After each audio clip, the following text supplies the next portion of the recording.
बिस्मिल्लाहिर्रहमानिर्रहीम।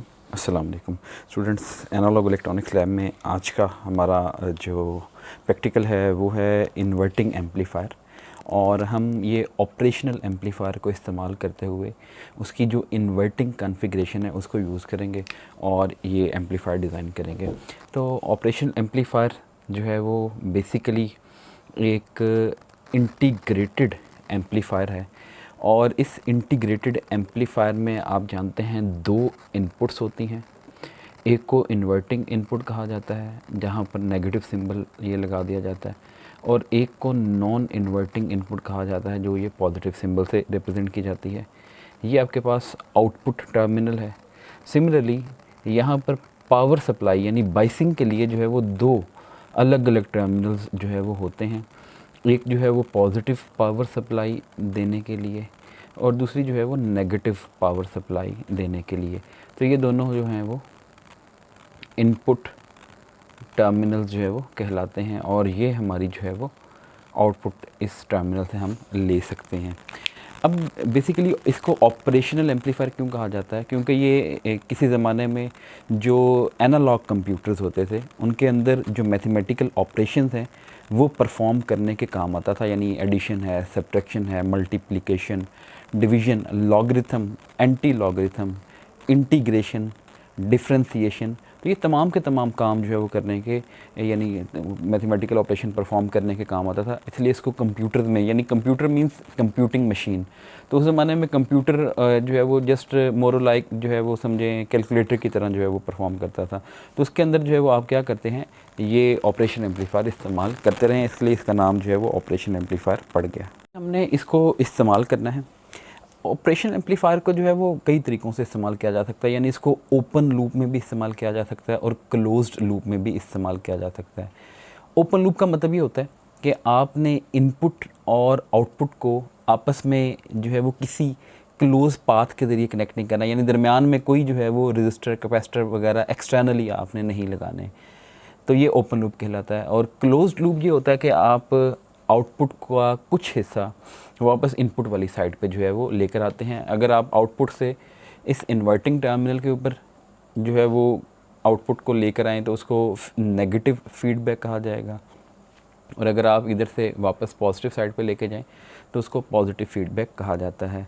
लेकिन ये जो ऑपरेशन एम्पलीफायर होता है इसकी कुछ प्रॉपर्टीज़ होती हैं। प्रॉपर्टीज़ ये होती हैं कि इसका ओपन लूप गेन बहुत ज़्यादा हाई होता है, और किस रेंज में होता है, 10⁵ की रेंज में होता है। इसका मतलब है आप एक छोटा सा सिग्नल भी देंगे तो वो आउटपुट पे बहुत ज़्यादा एम्पलीफाइड हो जाएगा, और ये गेन इतना ज़्यादा है कि फ़र्ज़ करें आप इनपुट के ऊपर 1 मिली वोल्ट का सिग्नल देते हैं। आप जानते हैं वी आउट जो है, आउटपुट वोल्टेज जो है वो किसके बराबर होता है? वो होता है gain of the circuit multiplied by input voltage. अब फ़र्ज़ करें इनपुट वोल्टेज है 1 मिली वोल्ट, तो 1 मिली वोल्ट मीन्स 10⁻³ वोल्ट। आप उसको जब ओपन लूप गेन से मल्टीप्लाई करेंगे तो वो 10⁻³ मल्टीप्लाइड विद 10⁵ वो तो 100 वोल्ट पे चला जाएगा। अब ये जो पावर सप्लाईज आपने यहाँ पर लगाई हुई हैं वो मैक्सिमम 15 वोल्ट की लगा सकते हैं, और ये -15 वोल्ट की लगा सकते हैं, क्योंकि ये जो ऑपरेशनल एम्पलीफायर होता है ये बना बनाया एक इंटीग्रेटेड सर्किट के अंदर जो है वो मौजूद होता है, यानी एक आईसी की शक्ल के अंदर क्या होता है, मौजूद होता है, जिसको आप क्या कर सकते हैं, इस्तेमाल कर सकते हैं। तो ये आपके पास जो है वो समझें आईसी है। कई आईसी जो है वो बाज़ार में अवेलेबल हैं, लेकिन लैब में हम या तो 741 आईसी इस्तेमाल करते हैं या LM324 एक आईसी होती है वो इस्तेमाल करते हैं। तो ये जो 741 आईसी है ये एक लीनियर आईसी है, यानी इसके अंदर एक ऑपरेशनल एम्पलीफायर होता है।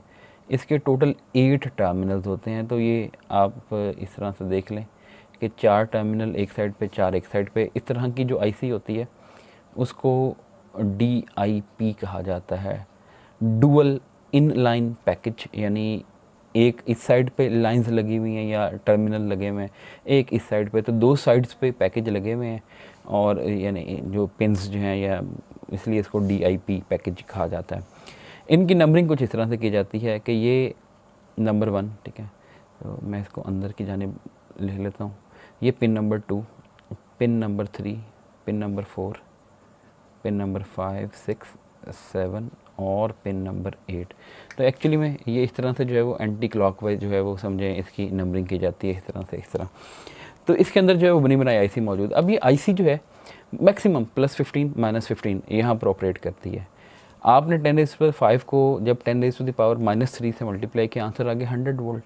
अब 100 वोल्ट की तो आपने इसके साथ पावर सप्लाई ही नहीं लगाई, तो ये आउटपुट पे आपको 100 वोल्ट कैसे दे सकता है? इसकी आउटपुट मैक्सिमम +-15 तक जो है वो होगी। इसका मतलब है अगर आपने 1 मिली वोल्ट का एसी सिग्नल इसको दिया है तो ये 100 वोल्ट का एसी सिग्नल आपको आउटपुट पे मिलना चाहिए था, लेकिन आपको मिलेगा क्या?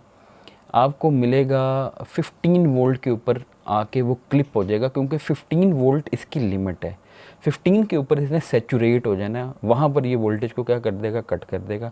तो इसका मतलब है कि आपने जो सिग्नल दिया था वो तो दिया था यानी ये ऑल्टरनेटिंग शेप का, लेकिन आपको जो आउटपुट मिल रही है वो ऑल्टरनेटिंग उस तरह की नहीं मिल रही, यानी इनपुट जैसी शेप नहीं मिल रही, बल्कि उसके अंदर जो है वो क्लिपिंग या क्या हुई हुई है, कटिंग हुई हुई है। तो इसका मतलब है कि output is not a replica of input.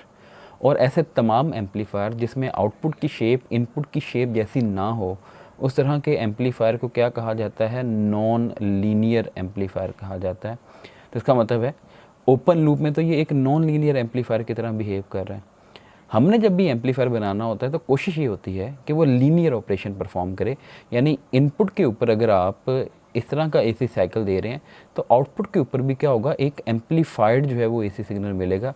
अगर नॉन इन्वर्टिंग एम्पलीफायर है, अगर इन्वर्टिंग एम्पलीफायर है तो कुछ इस टाइप का जो है वो आपको आउटपुट मिल जाएगी कि आउट ऑफ फेज़ ज़रूर हो जाएगा, पॉजिटिव की जगह नेगेटिव साइकिल, नेगेटिव की जगह पॉजिटिव साइकिल जो है वो आ जाएगा इस तरह से। लेकिन ऐसा कभी भी पॉसिबल नहीं है कि वो क्लिपिंग वगैरह उसके अंदर हो। तो ओपन लूप में तो इसको एम्पलीफायर के तौर पे इस्तेमाल करना एक सूटेबल जो है वो काम नहीं है, एक रीज़नेबल बात जो है वो नहीं है। अगर आप इसको एक एम्पलीफायर के तौर पे इस्तेमाल करना चाहते हैं, आप हमेशा इसको क्लोज्ड लूप में इस्तेमाल करेंगे। और क्लोज्ड लूप में पहली जो मेजर कॉन्फ़िगरेशन है वो क्या है? इन्वर्टिंग एम्पलीफायर की कॉन्फ़िगरेशन है। तो आप जो है वो इन्वर्टिंग एम्पलीफायर का सर्किट जो है वो सबसे पहले हम ड्रॉ करते हैं। बाद में हम ये भी देखेंगे कि इसको फिज़िकली कैसे इम्प्लीमेंट करना है, अगर लेबॉर्ट्री में हमने ये काम करना है। देखें, ये आउटपुट टर्मिनल है, ये दोनों इनपुट टर्मिनल हैं। इन्वर्टिंग एम्पलीफायर के केस में ये जो नॉन इन्वर्टिंग पिन है इसको हमेशा आपने क्या करना है? ग्राउंड करनी है। इसका मतलब है ये कितने वोल्ट पे आएगा? 0 वोल्ट पे, क्योंकि है ही ये इन्वर्टिंग एम्पलीफायर, तो नॉन इन्वर्टिंग टर्मिनल 0 हो जाएगा। आपने इनपुट कहाँ पर अप्लाई करनी है? इनपुट अप्लाई करनी है इस इनपुट रजिस्टर के ऊपर जो कि इन्वर्टिंग टर्मिनल के साथ कनेक्टेड है। तो यहाँ पर ये एसी सोर्स के ज़रिए आप यहाँ पर इनपुट अप्लाई कर देंगे, यानी ये ऑडियो जनरेटर है या ऑसिलेटर है जिसकी मदद से आप इनपुट वोल्टेज इसको प्रोवाइड कर रहे हैं। और ये आपके पास जो रजिस्टर है इसको RF कहा जाएगा, फीडबैक रजिस्टर, जो आउटपुट को किसके साथ जोड़ा है? इस इन्वर्टिंग टर्मिनल के साथ जोड़ा है। तो इसका मतलब है यहाँ पर जो वोल्टेज आपको मिलेगा वो होगा V आउट। अब ये वाला जो टर्मिनल है 741 IC में, ये है टर्मिनल नंबर 6। आउटपुट जो है वो पिन नंबर 6 से मिलेगी, ये वाली पिन से। ये जो है ये पिन नंबर 3 है जिसको आपने क्या करना है? ग्राउंड करना है। और ये पिन नंबर 2 है जिसको आपने क्या करनी है? इनपुट पहुंचानी है एक रजिस्टर के ज़रिए। जो पॉजिटिव VCC है वो अंडरस्टूड है कि वो यहाँ पर लगी होगी, ठीक है, प्लस VCC ये पिन नंबर 7 के ऊपर जो है वो आपको देनी है। और ये है -VCC, ये पिन नंबर 4 के ऊपर जो है वो आपने देनी है। तो ये आपके पास जो है वो सर्किट हो जाएगा। अब इसको थोड़ा सा हम एनालाइज कर लेते हैं, उसके बाद फिर हम इसकी डिज़ाइन और स्पेसिफिकेशन की जो है वो बात करेंगे। अब आप देखें कि अभी हमने यहाँ पर लिखा V out = AOL × V in। यहाँ पर V in का मतलब वो वोल्टेज होता है जो इन दोनों टर्मिनल्स के दरमियान पोटेंशियल डिफरेंस होता है। इसका मतलब है उस V in, यहाँ पर V in की बजाय उसको ना VD लिखा जाता है। VD का मतलब है डिफरेंस ऑफ द वोल्टेज। तो अगर आप VD की वैल्यू निकाल लें, यानी डिफरेंस ऑफ द वोल्टेज निकाल लें, तो वो किसके बराबर आएगा? वो आएगा V आउट / AOL। अब वी आउट की मैक्सिमम वैल्यू कितनी हो सकती है? 15 वोल्ट। AOL की वैल्यू रेंज करती है 10⁵ के रेंज में। तो ये जो आंसर आएगा ये अप्रॉक्सीमेटली 0 आएगा। और अगर ये अप्रॉक्सीमेटली 0 आता है तो इसका मतलब है कि इस नॉन इन्वर्टिंग टर्मिनल और इस इन्वर्टिंग टर्मिनल के दरमियान जो पोटेंशियल डिफरेंस है वो ऑलमोस्ट 0 है। और अगर पोटेंशियल डिफरेंस 0 है तो इसका मतलब है कि दोनों का वोल्टेज अप्रॉक्सीमेटली सेम है, ठीक है। यानी आप कहेंगे पोटेंशियल एट नेगेटिव टर्मिनल यानी इस इन्वर्टिंग टर्मिनल पे और potential at non inverting terminal they are almost same. अब आपने नॉन इन्वर्टिंग टर्मिनल को तो कर दिया है 0, ठीक है। इसका मतलब है आपने ये नॉन इन्वर्टिंग टर्मिनल के वोल्टेज को तो कर दिया 0। इसको कहते हैं एक्चुअल ग्राउंड, कि हमने इसको रियल में, हकीकत में जो है वो क्या किया है? ग्राउंड किया है। तो अगर इसका वोल्टेज 0 हो गया तो उस वक्त इसका वोल्टेज भी ऑटोमेटिकली कितना हो जाएगा? 0 वोल्ट हो जाएगा। तो इसको कहा जाता है वर्चुअल ग्राउंड। ये है एक्चुअल ग्राउंड के खुद से किया, लेकिन सर्किट ही ऐसा है कि एक को जब 0 किया तो दूसरे के ऊपर ऑटोमेटिकली जो है वो ग्राउंड आ गया या 0 वोल्ट आ गया। तो इसको कहा जाता है वर्चुअल ग्राउंड, कि ये गैर हकीकी तौर पे यहाँ पर 0 वोल्ट आया, हमने खुद से नहीं किया, लेकिन एम्पलीफायर का वोल्टेज गेन ही इतना ज़्यादा है कि उसकी वजह से दोनों टर्मिनल का पोटेंशियल ऑलमोस्ट क्या हो गया? सेम हो गया। तो इसका मतलब है ये जो इन्वर्टिंग टर्मिनल है इधर का जो वोल्टेज है वो किसके बराबर है? 0 के बराबर। अब होगा ये कि इस इनपुट सोर्स में से करंट निकलेगा और वो RI में से गुजर के इस पॉइंट पे पहुंचेगा। इस करंट को मैं I इन कह देता हूँ, इनपुट करंट कह देता हूँ। जब वो इस पॉइंट पे पहुंचेगा, यहाँ पर 2 रास्ते हैं, या तो ऑपरेशन एम्पलीफायर के अंदर जाने का, या जो है वो कहाँ पर जाने का? RF में जाने का। ऑपरेशन एम्पलीफायर की जो इंटरनल रेजिस्टेंस होती है आइडियली वो इनफाइनाइट होती है। इसका मतलब इसके अंदर तो कोई करंट जा ही नहीं सकता। सारा का सारा करंट कहाँ पर चला जाएगा? RF में, ठीक है। उस करंट को मैं नाम दे देता हूँ I आउट, क्योंकि इस करंट ने आउटपुट वाली साइड पे पहुँचना है। तो यहाँ से हमें ये पता चल गया कि इनपुट करंट और जो आउटपुट करंट हैं ये दोनों आपस में क्या हैं? बराबर हैं। यानी जितना करंट इधर से आ रहा है वो सारा का सारा इसमें से जा रहा है। करंट किसके बराबर होता है? करंट बराबर होता है potential difference divided by resistance. तो RI की लेफ़्ट साइड पे पोटेंशियल कितना है? V इन। RI की राइट साइड पे जो पोटेंशियल है उसको मैंने V नेगेटिव कह दिया, क्योंकि ये इन्वर्टिंग टर्मिनल से जुड़ा हुआ है, डिवाइडेड बाय RI। और I आउट, इस लेफ़्ट साइड पे पोटेंशियल कितना है? V negative. राइट साइड पे जो पोटेंशियल है वो कितना है? V out. दोनों का आपने डिफरेंस लिया, डिवाइडेड बाय RF कर दिया। यहाँ से आपने V नेगेटिव की जगह 0 पुट कर देना, इधर भी और इधर भी। और नेगेटिव पुट करने के बाद आपने इसको इस तरह से रीअरेंज करना है कि हमें आउटपुट वोल्टेज और इनपुट वोल्टेज की रेशो मिल जाए। उस रेशो को क्या कहा जाएगा? उसको गेन कहा जाएगा। कैपिटल A से रिप्रेजेंट किया जाता है, लेकिन इसको क्लोज्ड लूप गेन कहा जाएगा। ये ओपन लूप था, अब है क्लोज्ड लूप। लेकिन ये कौन सी कन्फिग्रेशन है? ये इन्वर्टिंग कन्फिग्रेशन है, इसलिए ब्रैकेट में I भी लिख दें। ये जो आंसर आएगा ये आएगा -RF ओवर RI, यानी feedback resistance divided by input resistance. इन दोनों की जो रेशो होगी वो किसके बराबर होगी? वोल्टेज गेन के बराबर होगी। अब हमने क्या काम करना है? हमने इसी सर्किट को इम्प्लीमेंट ज़रूर करना है, ठीक है। लेकिन पहली हमारी जो मजबूरी है वो ये कि हमारे पास 2 बैटरीज़ नहीं है, हमारे पास 1 बैटरी है, ठीक है। दूसरी बात, हमने ये इनके नाम RI और RF नहीं लिखने, हमने जस्ट सिंपल जो है वो R1 और R2 जो है वो क्या करने हैं? इनके नाम लिखने हैं। तो अब हम जो है वो इसके डिज़ाइन की तरफ आ जाते हैं और स्पेसिफिकेशन की तरफ आ जाते हैं। जब आपको सर्किट बनाने के लिए या इन्वर्टिंग एम्पलीफायर बनाने के लिए दिया जाएगा तो सबसे पहले आपको कहा जाएगा कि आपने इसका जो गेन है वो कितना रखना है। लेट्स सपोज हमें कहा जाता है गेन जो है वो -10 होना चाहिए। माइनस तो इन्वर्जन को ही बता रहा है। माइनस मीन्स के इनपुट पे अगर पॉजिटिव साइकिल पहले आएगा तो आउटपुट पे नेगेटिव साइकिल होगा, यानी 180 डिग्री का फेस शिफ्ट होगा इनपुट और आउटपुट के दरमियान, ठीक है। दूसरे नंबर पे आपको फ्रीक्वेंसी बता दी जाएगी कि आपने जो AC सिग्नल यूज़ करना है उसकी फ्रीक्वेंसी जो है वो कितनी होनी चाहिए। ऑपरेशन एम्पलीफायर जो है वो लो फ्रीक्वेंसीज़ के ऊपर बहुत अच्छा ऑपरेट करते हैं, लेकिन 1 मेगाहर्ट्ज़ पे पहुँच जाएँ तो उनका गेन बहुत ही कम हो जाता है, इसलिए इसको लो फ्रीक्वेंसी के ऊपर ही ऑपरेट करें। और दूसरी चीज़ आपको क्या बताई होगी, प्लस VCC कितना होगा और माइनस VCC कितना होगा। तो अक्लमंद बच्चों को तो फ़ौरन पता चल जाएगा कि ये 4.5 और -4.5 क्यों है, क्योंकि हमारे पास एक ही बैटरी थी। हम बार बार जो है वो डिस्कस कर चुके हैं कि हमारे पास जो है वो लेबॉर्ट्री में एक ही बैटरी है अगर, तो हमने उसी को ही इस्तेमाल करके उसमें से 2 बैटरियाँ पैदा कर लेनी है। तो 9 वोल्ट की बैटरी हम प्रीवियसली यूज़ करते आ रहे हैं, तो इसका मतलब है कि हम 9 वोल्ट को ही 2 बराबर हिस्सों में क्या कर लेंगे, तकसीम कर लेंगे, और उससे फिर क्या हो जाएगा कि एक +4.5 में कन्वर्ट हो जाएगा और एक जो है वो -4.5 में कन्वर्ट हो जाएगा। ठीक है, तो मैं सबसे पहले यहाँ पर जो है वो सर्किट ड्रॉ कर लेता हूँ कि ये पिन नंबर 3 को आपने ग्राउंड कर देना है। ठीक है,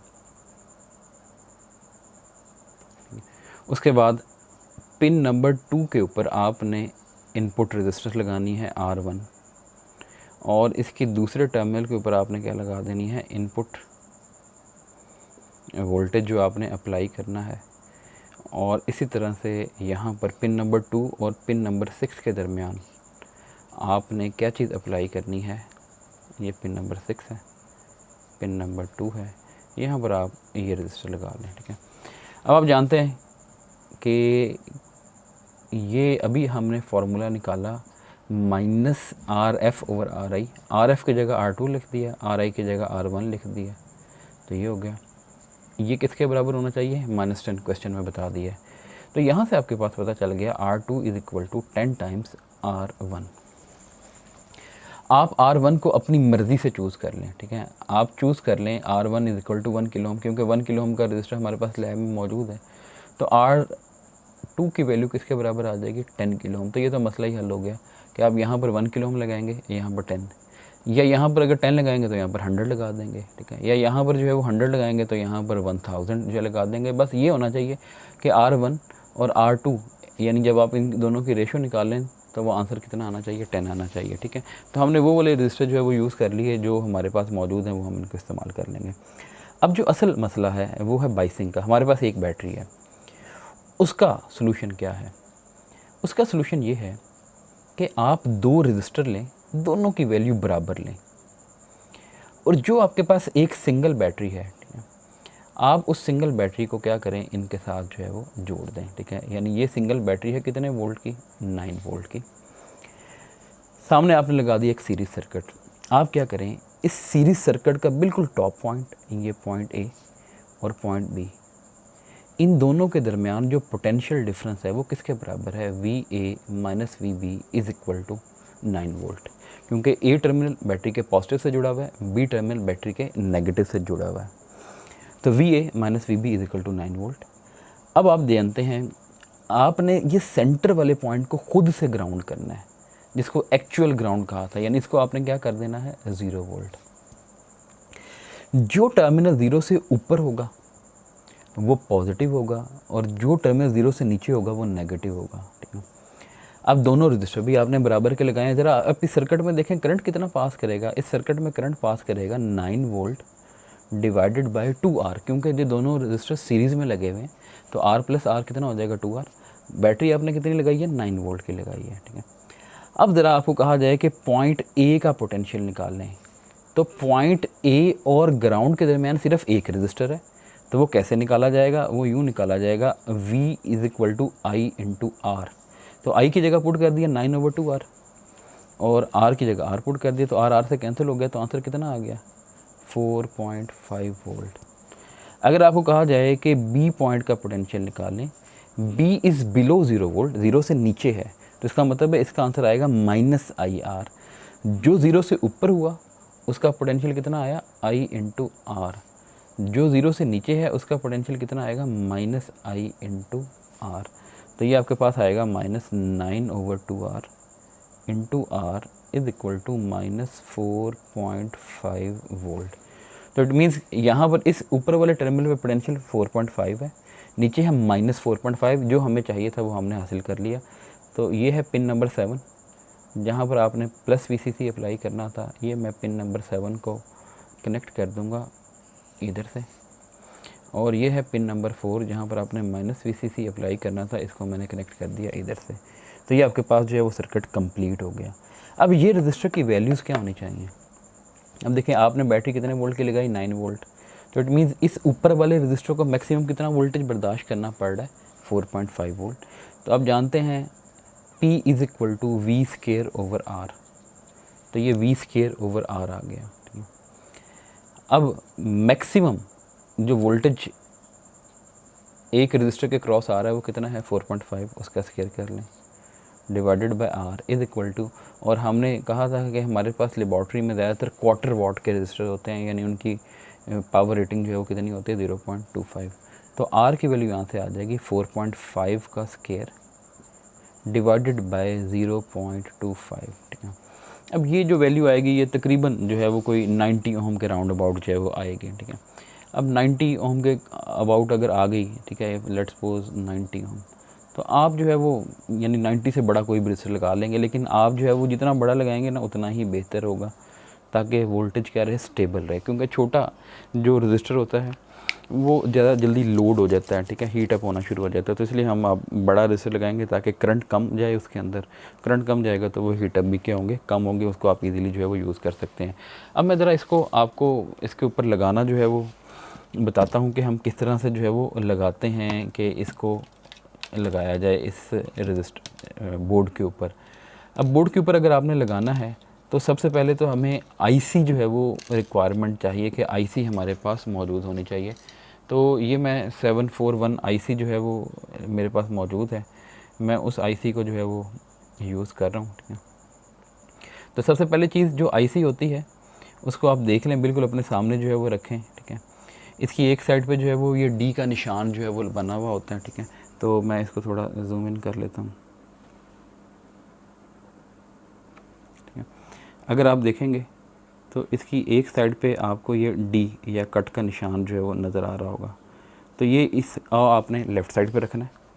आईसी को यहाँ पर ना ऑपरेशन एम्पलीफायर की आईसी जो होती है, जब भी आप इसके ऊपर लगाएं तो बिल्कुल यूँ लगाएं यहाँ पर, ये कि हाफ हिस्सा इसका देखें ऊपर की तरफ हो, यानी नीचे वाली चारों जो आपके पास हैं वो नीचे की तरफ, और 4 पिन आपको ऊपर की तरफ लग गई हैं, ठीक है। अब ये पिन नंबर 1 है, ठीक है, ये नीचे, ये pin number 2, pin number 3, pin number 4, ये 5 है, 6, 7 और 8, इस तरह से जो है वो पिन्स आप लगा चुके हैं यहाँ पर। तो अब हमने क्या काम करना है, सबसे पहला काम ये था कि हम यहाँ पर 2 रजिस्टर लगा लें सीरीज़ में, ठीक है। ये देखें मैंने ये 2 रजिस्टर सीरीज़ में लगा दिए, पहला लगाया यूँ, ठीक है, और दूसरा रजिस्टर जो है वो यहाँ पर लगा के इसको क्या कर दिया, बिल्कुल नीचे की तरफ लगा दिया, ठीक है। बैटरी के दोनों टर्मिनल भी हमने क्या करना है, ऐसे ही कनेक्ट करने हैं। देखें ये बैटरी उठाई, इसका पॉजिटिव टर्मिनल जो है वो मैंने ऊपर कनेक्ट कर दिया, और नेगेटिव टर्मिनल जो है मैंने ये नीचे कनेक्ट कर दिया, ठीक है। फिलहाल मैं बैटरी को कनेक्ट नहीं कर रहा, मैं आपको बता रहा हूँ कि पॉजिटिव को कैसे नेगेटिव लगाना है। आपने दरमियान वाला टर्मिनल ग्राउंड करना है, यहाँ पर आपने एक वायर लगानी है, और इस वायर को आपने CRO के ग्राउंड वाले टर्मिनल से कनेक्ट कर देना है, ठीक है। तो ये वाला टर्मिनल फ़िलहाल ओपन है, तो फ़िलहाल मैं इसको यहीं पे लगा रहा हूँ। बस ये समझिए कि ये CRO के ग्राउंड वाले टर्मिनल के साथ जो है वो कनेक्ट होगा इसका, दूसरी चीज़, ठीक है।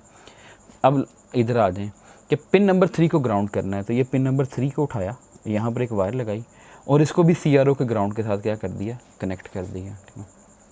अब आप देखें R2 पिन नंबर 2 और 6 के दरमियान लगा हुआ है, एक रजिस्टर उठाया, पिन नंबर 2 और 6 के दरमियान लगा दें। R2 की वैल्यू कितनी, 10 किलो ओम, तो 10 किलो ओम का रजिस्टर आप लेंगे, ये पिन नंबर 2 और पिन नंबर 6 के दरमियान जो है वो आप इसको अटैच कर दें, ठीक है।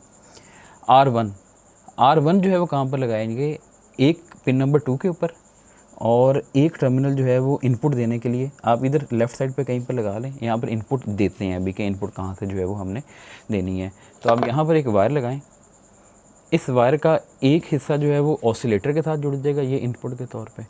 दूसरा हिस्सा जो ऑसिलेटर से आएगा, क्योंकि ऑसिलेटर से भी 2 वायर्स आ रही होंगी, एक जो रेड वायर है वो तो यहाँ पर कनेक्ट हो जाएगी, जो ब्लैक वायर है वो यहाँ पर ग्राउंड के साथ ही कनेक्ट होगी, ठीक है।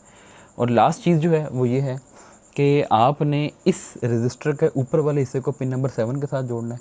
तो ये रजिस्टर के ऊपर वाले हिस्से को मैंने पिन नंबर 7 के साथ ये जोड़ दिया, ठीक है।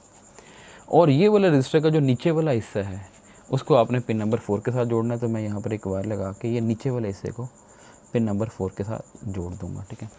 ये मेरा सर्किट कंप्लीट हो गया। अब मैं यहाँ पर इनपुट अप्लाई करूँगा ऑसिलेटर से, और यहाँ से आउटपुट ले लूँगा जो कि CRO से लेनी पड़ेगी, ठीक है।